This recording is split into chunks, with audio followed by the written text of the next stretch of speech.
ஆண்டவராகிய இயேசு கிறிஸ்துவின் நாமத்தினால இந்த செவ்வாய்க்கிழமை காலையில் உங்களை சந்திப்பதில் ரொம்ப சந்தோஷமாக இருங்க. மறுபடியும் உங்களுக்கு சொல்கிறேன், சந்தோஷமாக இருப்பது தான் நம்முடைய பலன். நாம் இந்த வாரம் என்ன பார்க்குறோம் அப்படின்னா, பயம். எந்த பயம் ஆசீர்வாதத்தை கொண்டு வரும், எந்த பயம் ஆசீர்வாதத்தை எடுத்து போடும். இன்றைக்கி அதே தலைப்பின் கீழே என்ன பார்க்குறோம் அப்படின்னா, 1 சாமுவேலின் புஸ்தகம் 17வது அதிகாரத்துடைய 11வது வசனப்படியாய் சொல்கிறது, சவுலும் இஸ்ரவேல் அனைவரும் அந்த பெலிஸ்தனுடைய வார்த்தைகளை கேட்டு கலங்கி மிகவும் பயப்பட்டார்.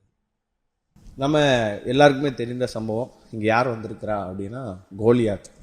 இஸ்ரவேல் ஜனத்துக்கு விரோதமாக, சவுலுக்கு விரோதமாக, தேவனுடைய ஜனத்துக்கு விரோதமாக பெரிய கோலியாத் அரக்கம் வந்து நின்று கூச்சலிடுறான். எனக்கு எதிராக சண்டையிட வாங்க, என் கூட போரிட வாங்க, அப்படி உங்கள்கிட்ட ஆம்பளையே இல்லையா அப்படின்ற மாதிரிலாம் பயங்கரமாக கோலியாத் என்ன செய்கிறான்னா சத்தம் விட்டுட்டு இருக்கான்.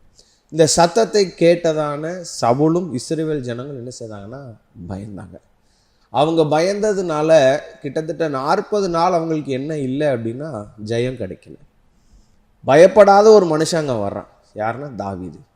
இவன் ஆண்டவருக்கு பயப்படுகிறவன், ஆனால் கோலியாத்துக்கு பயப்பட மாட்டான். ஏன்னா அவன் ஆல்ரெடி இதை விட பெரிய சூழ்நிலைகளை சந்தித்தான். சிங்கத்தை சந்தித்தான், கரடியை சந்தித்தான். அதனால இவன் கோலியாத்துக்கு இவன் பார்த்து பயப்படலை. கோலியாத்தை எதிர்த்து போனான்.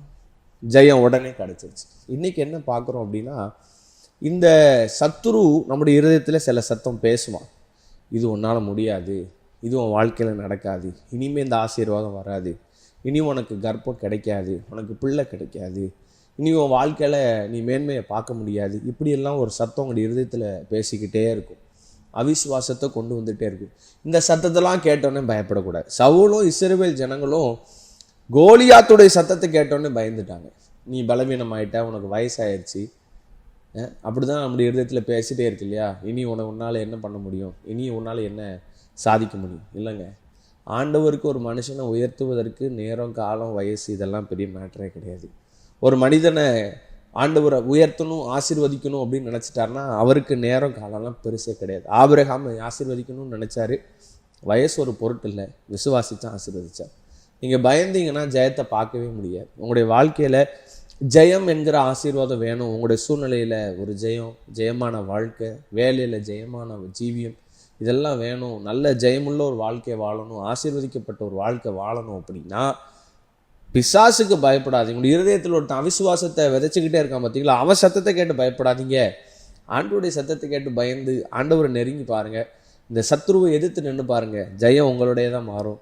ஆண்டவருக்கு பயப்படுங்க, சத்ருடைய சத்தத்துக்கு பயப்படாதீங்க. அந்த சத்தம் உங்களை ஒன்றுமே செய்யாது. தைரியமாக நாளை ஸ்டார்ட் பண்ணுங்கள். God bless you.